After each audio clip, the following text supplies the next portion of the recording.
Hello दोस्तों, राधे राधे। कैसे हो आप सब? आशा करती हूँ आप सभी अच्छे होंगे। स्वागत है आपका फिर से एक नए ब्लॉग में। तो शाम का समय है और शाम से ही आज ब्लॉग शुरू किया है।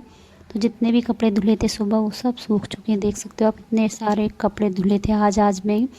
ये एक कपड़ों का काम सर्दियों में सबसे ज़्यादा बढ़ जाता है। धुलने, सुखाने और फिर ले जाकर इनकी तय लगाना, ये सबसे ज़्यादा मुश्किल होता है, लेकिन करना भी पड़ता है।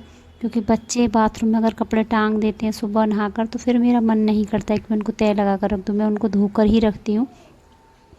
तो बस इसी वजह से मेरे इतने ज़्यादा कपड़े हो जाते हैं डेली। तो यहाँ जितने भी सुबह मैंने कवर धुले थे, रज़ाई के, कंबल के, पर्दे, ये सब धुले थे, वो तो मैंने आपको ब्लॉग में दिखाया था। तो अब सब सूख चुके हैं। धूप अच्छी थी तो सभी सूख चुके हैं। ले जाऊंगी अंदर, शाम होने से पहले ही अंदर ले जाऊंगी, वरना फिर ठंडे हो जाते हैं कपड़े। तो सब कपड़ों को अंदर ले जाकर, रज़ाई बिस्तर सब अंदर ले जाकर फिर चढ़ा दूंगी मैं इन पर कवर। और जितने भी पर्दे धुले सबको लगा दूंगी पर्दों को। और आज हमारे घर कुछ मेहमान भी आएंगे, वो आप आगे ब्लॉग में देखना कौन मेहमान आएंगे। तो जल्दी जल्दी लगी हुई हूँ कामों में कि यहाँ के भी सारे काम जल्दी ख़त्म कर लूँ और फिर खाने की भी तैयारी कर लूँ, क्योंकि खाना भी बनाऊँगी। और मतलब सारी तैयारी मैं कोशिश कर रही हूँ जल्दी उनके आने से पहले हो जाए। तो आप ब्लॉग में देखना कौन मेहमान आए हमारे घर में। तो यहाँ सारे पर्दे सूख चुके हैं, तो जो सुबह मैंने लगाए थे उनको सबको हटा दूँगी और वापस से पर्दे लगा दूँगी जो मेरे लगे रहते हैं वो वाले। और दिन इतने छोटे होते हैं कि मतलब 12 तो आराम से ही बज जाते हैं। आप कितनी भी जल्दी कोशिश कर लो, अगर काम घर में अकेले करने वाले तो कितनी भी कोशिश कर लो आपको 12 बज ही जाने हैं। क्योंकि बच्चे सुबह जाते हैं 8-9, तो बच्चों को ही बज जाते हैं। बच्चों का समय ही 8-9 बजे का होता है स्कूल जाने का। 8, साढ़े 8, 9 इतने बजे बच्चे जाते हैं। उसके बाद फिर हम अपने घर के कामों में लगते हैं, और घर के कामों में चाय नाश्ता इन सब में ही 11 आराम से बज जाते हैं। उसके बाद शुरू होते हैं हमारे बाकी के काम, कपड़े धुलाई, बाकी जितने भी घर के काम हो उनमें समय लग जाता है। तो मतलब सारा दिन सुबह से लेकर शाम तक सर्दियों का ये जो दिन चल रहे हैं, बहुत ही छोटे छोटे दिन है। सारा दिन काम में ही निकल जाता है, पता ही नहीं चलता है कब दिन शुरू हुआ और कब शाम हो गई। काम करते करते ही समय निकल जाता है। तो जितने भी कपड़े थे, जितने भी पर्दे थे, कपड़े तो रख दिए कुर्सी पर और पर्दे सारे मैंने लगा दिए। और ये जितने भी कंबल और रजाइयों के कवर, अब इनको भी चढ़ा दूँगी। उसके बाद अपना खाना पीना, बर्तन चाय वाले पड़े हुए वो साफ़ करूँगी। बच्चे मेरे गए दोनों ट्यूशन।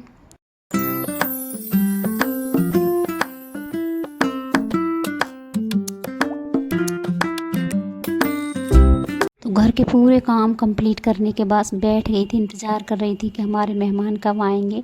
तो यहाँ सभी बैठ, सारे घर के काम हो चुके थे, आटा लगा कर रख दिया था, सब्ज़ी बना कर रख दी थी। तो यहाँ सभी बैठकर बातें कर रहे हैं और हमारे मेहमान आ चुके हैं। तो आप सब लोग समझ गए होंगे कौन आया है।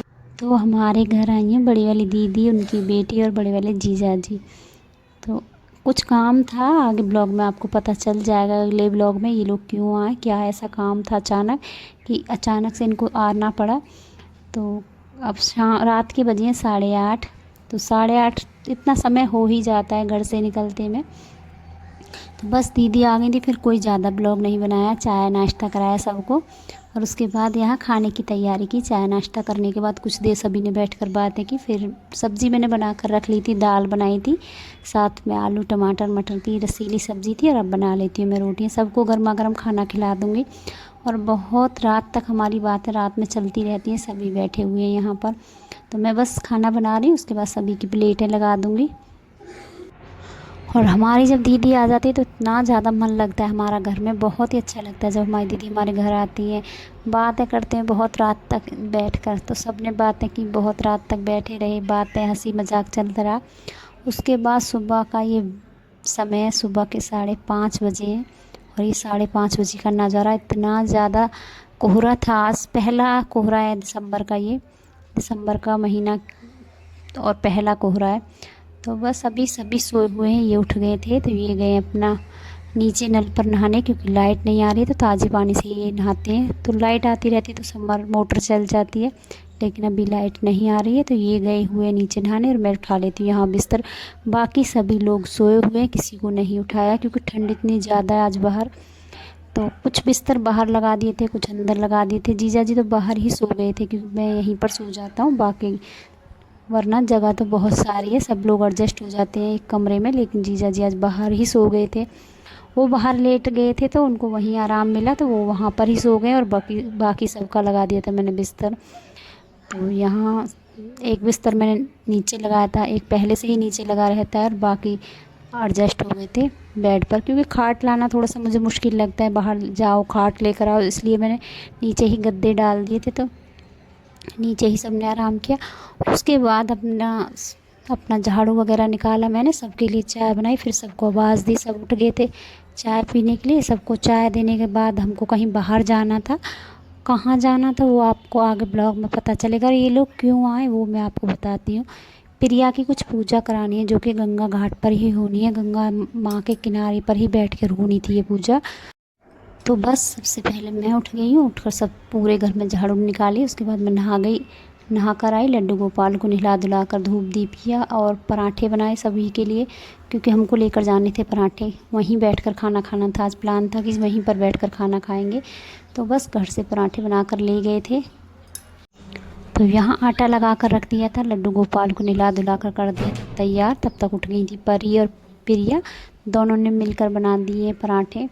और यहाँ पराठे पैक हो चुके हैं, सबकी तैयारी हो चुकी है, टेम्पो भी आ चुका है। तो अब चलते हैं गंगा घाट पर। और मौसम देख सकते हो क्या नज़ारा, चारों तरफ घना कोहरा है, चारों तरफ कोहरे की चादर ढकी हुई है, चारों तरफ कुछ भी दिखाई नहीं दे रहा है। लेकिन जाना बहुत ज़्यादा ज़रूरी था क्योंकि ये पूजा बहुत दिनों से रुकी हुई थी। पंडित जी ने समय दिया था कि इस दिन होगी, तो 13 दिसंबर का ये ब्लॉग है, 13 दिसंबर को ये पूजा होनी थी। तो ये शुक्रवार को आए थे शाम को, तो आज है शनिवार, तो आज ये पूजा होनी थी, 13 दिसंबर है आज। तो ये पूजा होनी है। उसके बाद वहाँ जितनी भी समय लगेगा और क्या क्या पूजा हुई, क्यों हुई ये पूजा, तो वो आपको आगे ब्लॉग में देखना पड़ेगा। किस चीज़ की ये पूजा है वो मैं आपको अगले ब्लॉग में बताऊंगी। तो बस यहाँ कंबल ले लिए थे अच्छे से, सबने कपड़े पहन लिए क्योंकि टेम्पो में भी हवा लगती है, ठंड है। तो कंबल रख लिया है, चटाई ले लिए वहाँ पर बिछाने के लिए, बर्तन ले लिए वहाँ पूजा के लिए। तो जो इतना भी सामान बताया गया था वो सब ले लिया है। वो तुम जानो जा करवाने को बता, यही पे गिरवा के जाऊंगा, यही किससे चले चल बैटरी चल। अरे तो लगभग थोड़े बहुत तो काम हमने कर दिए थे, बाकी काम परी देख लेती है क्योंकि परी घर के बहुत ऐसे काम जिनको कर लेती है। तो मैं और उज्जवल चले गए थे क्योंकि ये भी अपना काम देखेंगे और परी रहेगी आज घर पर अपने फूफा जी के साथ। तो उनको चाय, जब वो उठ जाएंगे उनको चाय दे देगी, नाश्ता बना देगी, अपना दूध गर्म कर देगी, थोड़ा झाड़ू पोछा साफ़ सफाई जो रहेगी ये वो कर लेगी। तो छोटे छोटे काम परी आज कर लेती है। तो इस वजह से परी को साथ लेकर नहीं गए थे। और यहाँ इतनी ज़्यादा ठंड थी कि मतलब ध्यान भी नहीं किया कि हम कैसे जा रहे हैं, क्या हाल है हमारा। बस सुबह जल्दी जल्दी काम किया और चल दिए, ना तो माथे पर बिंदी थी ना ही ज़्यादा कुछ कर पाई, क्योंकि एक तो जल्दी इतनी थी कि बहुत जल्दी जाना था, क्योंकि पंडित जी को कहीं और भी पूजा करनी थी, तो इसलिए बहुत ही जल्दी जल्दी कर रहे थे। तो कुछ ध्यान भी नहीं रहा काम के चक्कर में, तो ना तो माथे पर बिंदी लग पाई है ना कुछ, बस जैसी थी वैसी नहा धोकर बैठ गए थे और पहुंच गए गंगा जी के किनारे। और यहाँ होगा हवन, पूजा पाठ जो भी होगा वो आपको आगे ब्लॉग में पता चलता रहेगा। तो बहुत ही ज़्यादा ठंडा पानी था गंगा का। तो यहाँ आने के बाद सबसे पहले सामान को जोड़ा, जितना भी सामान लेकर आए तो सभी सामान यहाँ लेकर आए। उसके बाद स्नान किया ठंडे पानी से, उसके बाद होगी यहाँ पूजा।